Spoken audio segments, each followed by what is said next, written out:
very pretty teen, dark hair, dark brown eyes, and she was so young. She was wearing Hello Kitty sandals. I mean, that gives you an idea of she's still childlike in so many ways, and yet there apparently was an association with the singer David, which is authorities. The authorities are saying that they are now pinning.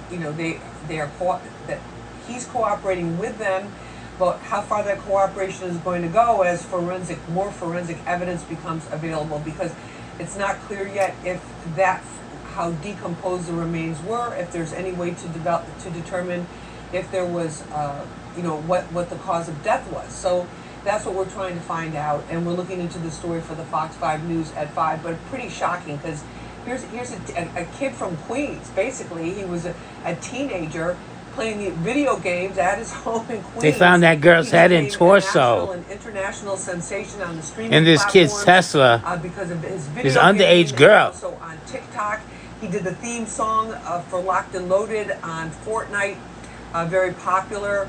And you know how popular that is, particularly with young boys. And then now these questions are arising. He is cooperating. We'll see just how far that cooperation goes as this investigation moves forward. It doesn't appear that he has a defense attorney yet, or if he will have to get one, and we're following that very closely. But a lot of questions about this, because the car, it's a fairly expensive car, fairly expensive Tesla.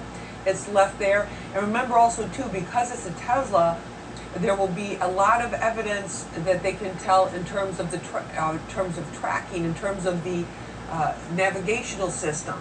And this has been a way that cops here in New York cracked a case. It was actually a cold case murder of the rapper Chinx in Queens, and nobody wanted to talk. Nobody wanted to talk with the cops. And what the detectives actually found, they actually traced the car to the people they suspected were involved with the shooting. It was a rental car from another state. They went down south, they got the car, and the car was so old that the navigational system wasn't on a phone app. It was actually physically on the car itself, and it was still existed on the cloud server that the navigational system company had. They tracked that to, they did cross-linking and tracked. It was quite a fascinating case. The way that the NYPD detectives in Queens South Homicide solved that was they were able to get evidence from the server of this old navigational system, which put the shooters at the location of the shooting at the time of the shooting. So that was one more piece of evidence that helped to convict the two